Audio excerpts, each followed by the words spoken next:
El agua es la fuente de la vida. Sin embargo, nunca hay suficiente. Actualmente, alrededor del 40% de la población mundial sufre escasez de agua. En los últimos 20 años, los recursos de agua dulce disponibles por persona se han reducido nada menos que un 20%. Y eso a pesar de que el 70,8% de la superficie terrestre está cubierta por los océanos. Es una paradoja, ¿verdad? Los náufragos sufren de sed y pierden la vida en medio del mar, rodeados de agua por todas partes. Hola a todos. Claro, si todos tuviéramos un desalinizador de agua de mar que cupiera en el bolsillo, estas tragedias no ocurrirían, pero en realidad esos pequeños dispositivos ya existen.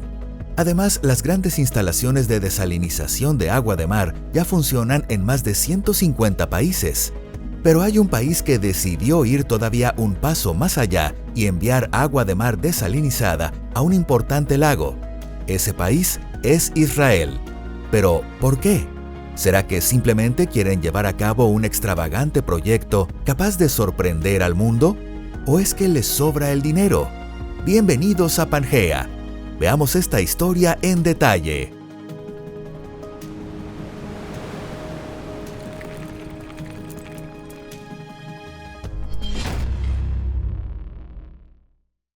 Historia del lago Kinneret. Gran parte de Israel se encuentra en una zona climática árida. Aquí todo el mundo entiende muy bien tanto la importancia del agua como el valor del dinero. Por supuesto, en Israel no se derrochan enormes sumas de dinero en experimentos científicos sin sentido. Y desde luego, este proyecto para salvar el mayor lago de agua dulce del país mueve cantidades de dinero descomunales. Pero ¿qué clase de lago puede valer la pena salvar a cualquier precio? Se trata del lago Kinneret, también conocido desde los tiempos bíblicos como el Mar de Galilea. Situado en el norte de Israel, este hermoso lago ha sostenido durante milenios la vida de quienes habitan estas tierras. Era literalmente una gigantesca reserva de agua. Incluso si hablamos solo del Israel moderno, fundado en 1948, el Kinneret siguió siendo durante décadas, desde la propia creación del Estado, el mayor embalse natural de agua dulce del país. Su agua se enviaba por tuberías y canales hacia el centro y el sur de Israel. Existen innumerables documentos escritos sobre este lago. Probablemente sea el lago más famoso del mundo cristiano, porque lo atraviesa el río Jordán, donde, según la tradición, fue bautizado el propio Jesucristo. Además, es el lago de agua dulce situado a menor altitud de todo el planeta. Se encuentra a unos 210 metros por debajo del nivel del mar. El lago en sí no es tan grande, mide unos 21 kilómetros de largo y como máximo unos 13 kilómetros de ancho. Su profundidad máxima es de 43 metros. Sin embargo, pese a su tamaño relativamente modesto, este lago es la mayor reserva natural de agua dulce de Israel y posee al mismo tiempo un enorme valor cultural e histórico. Por eso, la bajada del nivel del agua dejó de ser solo un problema económico para los israelíes, también se convirtió en un golpe psicológico. Aún así, durante muchos años se hizo la vista gorda con este problema. Muchos creían que el sagrado Mar de Galilea jamás podría secarse, pero mientras tanto, los problemas fueron acumulándose durante décadas. La población de Israel creció rápidamente, la agricultura necesitaba cada vez más agua y el clima se volvía más caluroso y seco. A comienzos del siglo XXI, la situación ya se acercaba a una fase crítica. En especial, la grave sequía que se prolongó de 2013 a 2018 provocó una crisis que podría calificarse de decisiva, porque las principales fuentes que sostenían el volumen de agua del lago eran el río Jordán, otros cursos de agua de su cuenca y las lluvias. La propia supervivencia del lago ya estaba en entredicho. El nivel del lago Kinneret comenzó a acercarse al límite peligroso conocido como la línea negra, es decir, al umbral de menos 215 metros.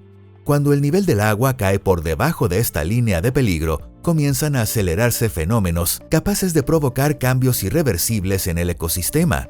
Aumenta la salinidad y la mineralización del agua, su calidad empeora y también crece el riesgo de proliferaciones anormales de algas y de alteraciones en el entorno microbiológico del lago. Estos cambios afectan negativamente a los peces y a otros seres vivos del lago y dificultan incluso el uso del Kinneret como fuente de agua dulce. Un proyecto sin precedentes. Al entrar en la década de 2020, Israel decidió que ya no podía seguir aplazando el rescate del lago. Entonces, valiéndose de su sólida economía y de su capacidad para desarrollar tecnología de vanguardia, comenzó a abordar este problema de forma seria. Apenas unas décadas después de la creación del Estado de Israel, a comienzos del siglo XXI, el país se había convertido en un líder mundial en la desalinización de agua de mar. En la costa mediterránea se construyeron una tras otra enormes plantas desalinizadoras que emplean ósmosis inversa. Este sistema aplica una presión enorme para hacer pasar el agua a través de una membrana ultra fina. Esta membrana semipermeable deja pasar únicamente las moléculas de agua y elimina de forma eficaz la sal y casi todas las impurezas. Como resultado, en el Israel actual, más de la mitad del agua dulce que necesita el país procede del agua de mar desalinizada. Y si hablamos solo del uso doméstico, especialmente del agua potable, la porción es todavía mayor, alcanza entre el 70 y el 85%. Es decir, casi toda el agua que llega a los grifos de las ciudades se produce mediante la desalinización del agua de mar. El centro de este sistema lo forman las enormes plantas desalinizadoras construidas en la costa mediterránea, en Ascalón, Hadera, Ashdod y las cercanías del valle de Sorek. Estas instalaciones producen cada año cientos de millones de metros cúbicos de agua dulce. Por eso, cuando comenzó este plan, los recursos hídricos dependientes de aguas superficiales naturales, incluidos el Kinneret, se habían reducido a apenas el 10 y el 20% del total. Y eso que en la década de 1990 todavía no se utilizaba en absoluto agua desalinizada. Esta es otra paradoja interesante. Israel, que históricamente dependía del agua dulce del mar de Galilea, acabó encontrándose sin darse cuenta en la situación completamente opuesta. Ahora las plantas desalinizadoras son tan potentes que se han convertido incluso en una nueva fuente de agua para estabilizar el nivel del Kinneret, uno de los símbolos de Israel. Por eso, en sentido figurado, esta iniciativa de enviar agua del Mediterráneo al mar de Galilea podría llamarse una forma de devolver el favor. Así nació en 2018, aprobado por el Ministerio de Energía de Israel, un nuevo proyecto para invertir el flujo del acueducto nacional, el trasvase inverso. El plan consistía en enviar al lago Kinneret hasta 120 millones de metros cúbicos de agua desalinizada cada año. Y el 27 de diciembre de 2022, la Autoridad del Agua de Israel anunció oficialmente la puesta en marcha del trasvase inverso y el inicio del envío de agua mediterránea desalinizada al lago Kinneret. Sin embargo, para llegar hasta ese punto, se necesitaron unas obras de gran escala que duraron alrededor de 5 años, con un coste total de unos 1.000 millones de séqueles, unos 300 millones de dólares. Se tendieron decenas de kilómetros de tuberías, se construyeron varias estaciones de bombeo y enormes depósitos, y se instaló incluso un sistema automático de control de la calidad del agua a lo largo de toda la ruta. En la fase inicial, el sistema enviaría entre 10 y 20 millones de metros cúbicos al año, con un diseño que permitiría aumentar esa cantidad hasta los 120 millones de metros cúbicos anuales si fuera necesario. En realidad, tras la sequía de 2013 a 2018, llegaron años relativamente lluviosos, por lo que podría decirse que la puesta en marcha del trasvase inverso en 2022 tuvo una fuerte carga simbólica. Sin embargo, cuando el proyecto se puso en marcha, el nivel del Kinneret apenas estaba 22 centímetros por encima de la línea roja de peligro, pese a que se había detenido casi por completo la extracción de agua del lago. Pero el problema no era solo la bajada de nivel, sino también el deterioro de la calidad del agua. En las últimas décadas, la concentración de sal en el agua del lago aumentó de 260 miligramos por litro a 325 miligramos por litro. Aunque seguía dentro de los límites aceptables, la propia tendencia era una importante señal de alarma. Además, había indicios de que podía estar regresando un periodo de sequía, lo que aumentaba la probabilidad de que el Kineret necesitara aún más fuentes adicionales de agua. Por eso se planteó aumentar el volumen de agua suministrada según la situación de los recursos hídricos. Para 2026, el trasvase inverso contará con una capacidad de hasta 5.000 metros cúbicos por hora, y se espera que en el futuro esa capacidad pueda ampliarse aproximadamente al triple. Como pueden ver, este sistema de trasvase inverso es muy flexible porque permite ajustar su capacidad según las condiciones climáticas y económicas. Por supuesto, fue diseñado así desde el principio.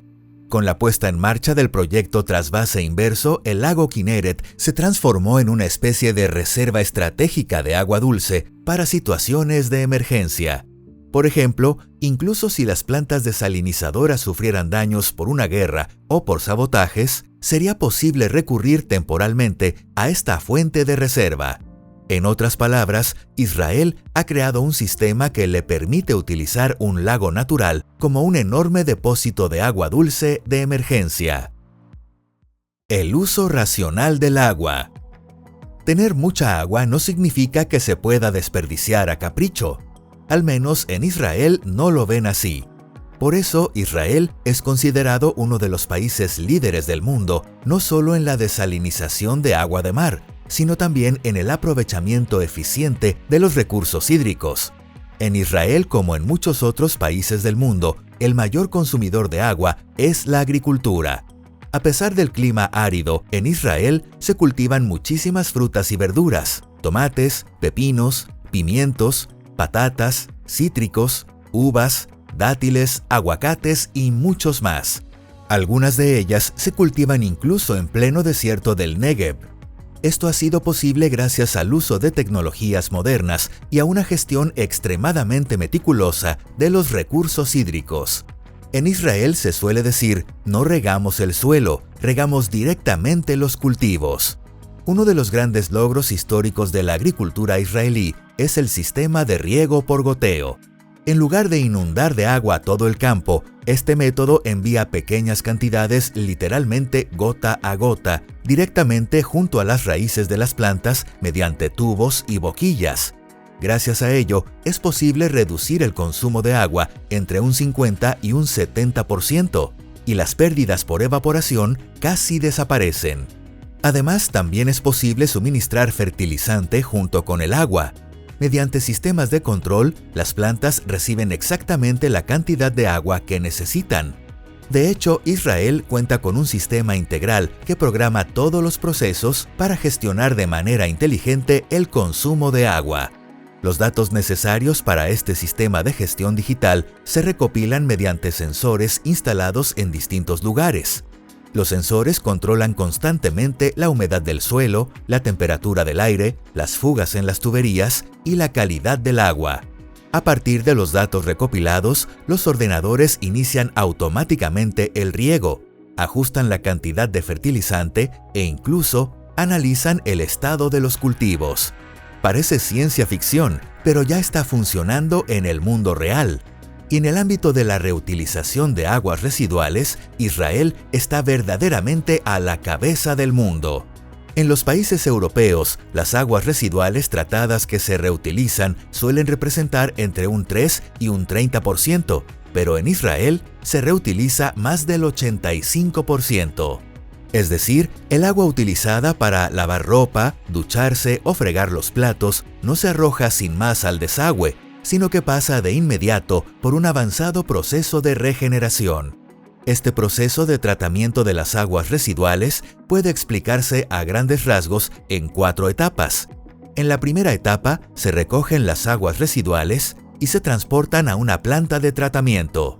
En la segunda se realiza un tratamiento inicial para retirar los residuos grandes, el aceite, la arena, la materia orgánica sedimentada y otros materiales. En la tercera tiene lugar un tratamiento biológico, en el que bacterias especiales descomponen los contaminantes orgánicos. En la cuarta se aplican procesos avanzados de purificación y desinfección mediante filtración, luz ultravioleta, tecnología de membranas y otros métodos. Solo después de completar todo este ciclo de purificación, el agua vuelve a enviarse para usos agrícolas e industriales. Por lo general, esta agua regenerada no se utiliza directamente como agua potable. En Israel funcionan varios sistemas de reutilización de aguas residuales. El mayor de todos es la planta de tratamiento de aguas residuales de Shafadán, cerca de Tel Aviv.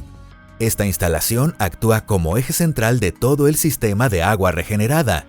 En particular, el agua de riego que se envía a las tierras agrícolas del desierto del Negev procede de esta planta. Por eso, si alguien de Tel Aviv marcara de algún modo un litro de agua que se usó en la ducha, este mismo litro podría reaparecer inesperadamente, regando un huerto de cítricos en kibutz situado en pleno desierto a cientos de kilómetros de distancia. Y la historia del lago Kinneret muestra con claridad hasta qué punto el agua se ha convertido en un recurso importante en el siglo XXI. Antes, los países luchaban por tierras ricas en yacimientos petrolíferos. Hoy, el agua, su uso inteligente y la eficiencia de las tecnologías de purificación desempeñan un papel cada vez más importante. En Israel, las propias condiciones naturales de escasez de agua impulsaron a un gran salto en las tecnologías de aprovechamiento hídrico. Y este plan de enviar agua de mar desalinizada para proteger un lago de agua dulce es uno de los ejemplos más simbólicos de que la humanidad está pasando de ser destructora de la naturaleza a convertirse en su protectora. Si les ha gustado este video, denle a me gusta y compártanlo con sus amigos. Gracias por ver el video. Nos vemos de nuevo. Adiós.